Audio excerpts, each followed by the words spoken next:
নমস্কার সকলকে, কেমন আছেন আপনারা সবাই? আমি কিন্তু বেশ ভালো আছি। গরমে দিনগুলো কেমন কাটছে আপনাদের? আমার কিন্তু খুব খারাপ কাটছে না, তার কারণ গরমের সবজি কিন্তু আমার বেশ প্রিয়। যাই হোক, সেসব কথা আমি পরে আপনাদের সাথে শেয়ার করব এই ভিডিওতেই। তার আগে রান্না করতে কি কি উপকরণ লাগছে চলুন বলে দিই। লাগছে চেরা কাঁচা লঙ্কা, কালো জিরে, তারপরে লাগছে সর্ষের তেল, নুন, চিনি, হলুদ, কোকোনাট ফ্লেক্স এবং পটল। আজকের কিন্তু রেসিপি পুরোটাই পটলের ওপরেই ভিত্তি করে। প্রথমেই গ্যাসটা জ্বালিয়ে দিয়ে দেবো সর্ষের তেল এবং তেলটাকে খানিকক্ষণ গরম হতে দেবো। তেলটা গরম হতে থাক, তার মাঝখানে আপনারা আমাকে ঝটপট করে জানিয়ে দিন আপনাদের কি কি গরমের সবজি প্রিয়। তেলটা গরম হয়ে গেছে, এখন আমি দিয়ে দেবো কালো জিরে। খুবই সামান্য কালো জিরে আমি দেব। আমার কিন্তু প্রচণ্ড বেশি ফোড়ন পছন্দ নয়, তাই বেশ অল্পই দিলাম।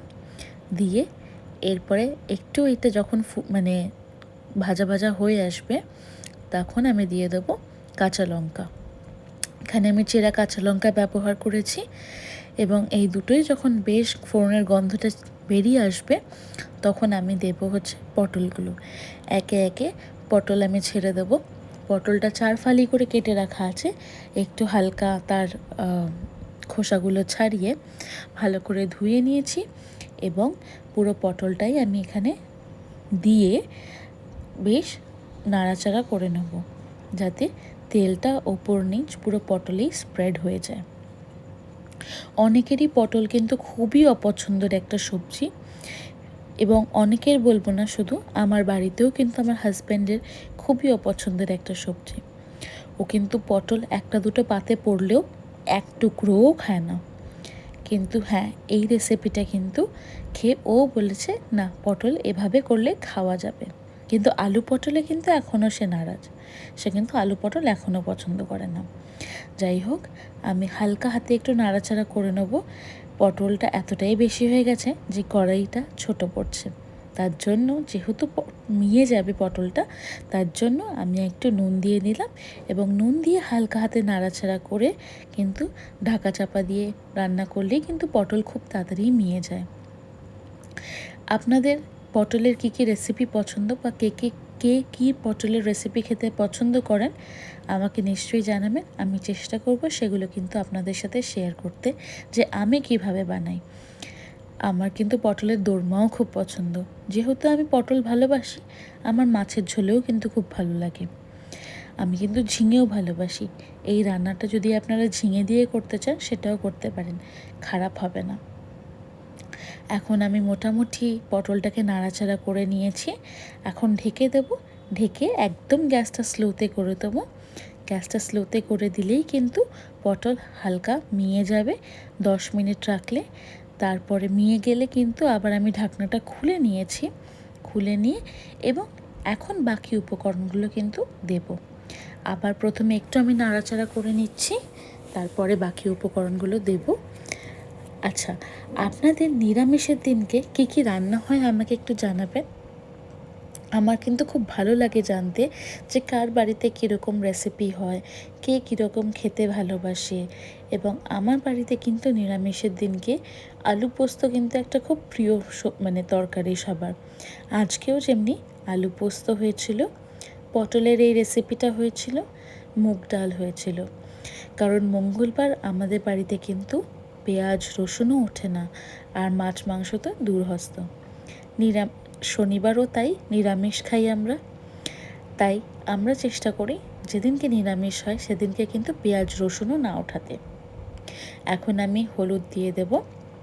আমি কিন্তু সবই ওই আগের দিনের যে ভিডিওতে মেনশন করেছিলাম না, অর্গ্যানিক ব্র্যান্ডটা সোয়াদাক, সেগুলোরই ইউজ করছি।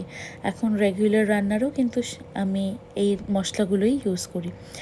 খুব একটা যেটা বেনিফিট এই কোম্পানিটার, এই অর্গ্যানিক যে কোম্পানিটা, সেটা হচ্ছে জিনিসপত্র কিন্তু এদের খুব কম লাগে। যেরকম হলুদ আমি দিলাম কিন্তু খুব কম লাগে ওদের, কমে একটু কমেতেই কিন্তু ওদের ভালো সুস্বাদু হয়।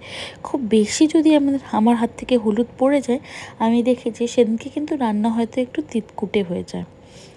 এখন তারপরে আমি একটু চিনি দিয়ে দিলাম। এই রান্নাটা একটু মিষ্টি মিষ্টি হবে, সেক্ষেত্রে চিনিটা একটু হাত খুলেই দেবেন আপনারা। দেখুন পটল কতটা জল ছেড়েছে, এই জলেই কিন্তু পটল রান্না হয়ে যাবে। এখন আমি ভালো করে আবার চিনিটা আর হলুদ গুঁড়োটা মিক্স করে নিচ্ছি। মিক্স করে নিয়ে কিন্তু আমি আবার ঢাকা দিয়ে দেবো। ঢাকা দিয়ে বেশ আমি কিন্তু 10 মিনিট রেখে দিয়েছিলাম, তাতে পটলগুলো কিন্তু জল শুকিয়ে সুন্দর ভাজা ভাজা হতে শুরু হয়েছিল। এখন আস্তে করে আমি ঢেকে দেবো রান্নাটা সবার আগে, আর ঢেকে দিয়ে কিন্তু আমি মিডিয়াম আঁচ করে দেবো। তার কারণ জলটাও শুকাবে এবং পটলটাও একটু ভাজা ভাজা হবে, পুরো শুধু সেদ্ধ হবে না। ঢাকা দিয়ে বেশ আমি কিন্তু 15-20 মিনিট রেখে দিয়েছিলাম এবং তারপরে আমি ঢাকা খুলে দেখলাম সুন্দর পটলটা সেদ্ধ হয়ে গেছে এবং ভাজা ভাজা হয়ে গেছে। আমি যখন পটলটা উল্টাবো, দেখুন নিচের পটলগুলো কিন্তু খুব সুন্দর একটা ব্রাউনিশ কালারও চলে এসছে, আর খুব সুন্দর একটা গন্ধ বেরোচ্ছিল, খুবই সুন্দর। আর গরমের দিনে যত হালকা পাতলা খাওয়া যায় কিন্তু ততই ভালো। আর এই রান্নাটায় কিন্তু বিশেষ কোনো মশলাপাতি নেই, যেটাতে আপনাদেরকে রিচ ফিলিং হবে বা আপনাদের খেলে কষ্ট হবে। এই জন্যই কিন্তু আমি এখন এই রান্নাগুলোই শেয়ার করছি। এরপরে আমি কিন্তু একটা খুব হালকা পাতলা মাছের ঝোল আপনাদের সাথে শেয়ার করব, যেটা আমার মায়ের একদম স্পেশালিটি।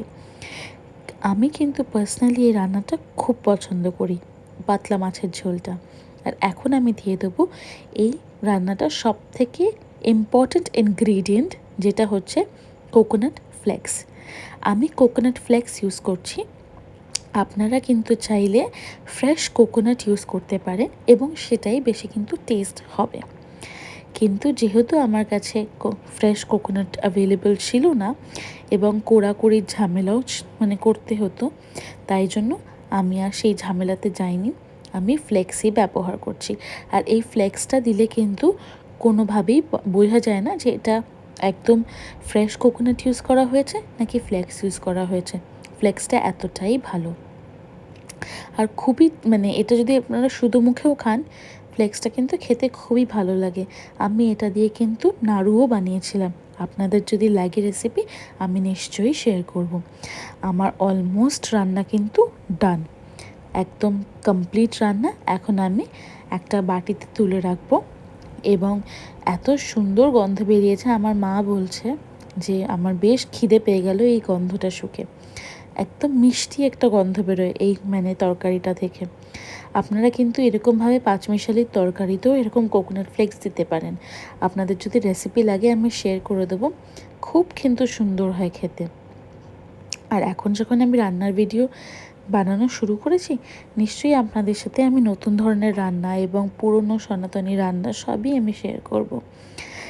এখন আস্তে আস্তে আমি পুরো তরকারিটাই বাটিতে তুলে রাখছি। আপনাদের গরমে কী কী খেতে ভালো লাগে, আপনারা কীরকম করে খান, আপনাদের কার কার পান্তা ভাত খেতে ভালো লাগে আমাকে একটু জানাবেন। পান্তা ভাতের যদি ভিডিও লাগে আমি নিশ্চয়ই আপনাদের সাথে শেয়ার করব যে আমাদের বাড়িতে পান্তা ভাত কীরকম করে খাওয়া হয়। এখন না হয় বৃষ্টি পড়ছে একটু, কিন্তু গরমকালে পান্তা ভাত কিন্তু আমার খুব ফেভারিট একটা জিনিস। আমার রান্নাটা কেমন লাগলো আমাকে একটু কমেন্ট করে জানাবেন। আর ভিডিওটা ভালো লেগে থাকলে লাইক করে দেবেন, আর চ্যানেলটা প্লিজ সাবস্ক্রাইব করে নেবেন, কারণ আমি চেষ্টা করছি যাতে আপনাদের কাছে আমার রান্নাগুলো পৌঁছায়। আর সাবস্ক্রাইব করে দেওয়ার পরে কিন্তু পাশে একটা বেল বাটন আছে, সেটাও অন করে দেবেন। আজকে চলি, আবার পরবর্তী ভিডিওতে দেখা হবে। ধন্যবাদ।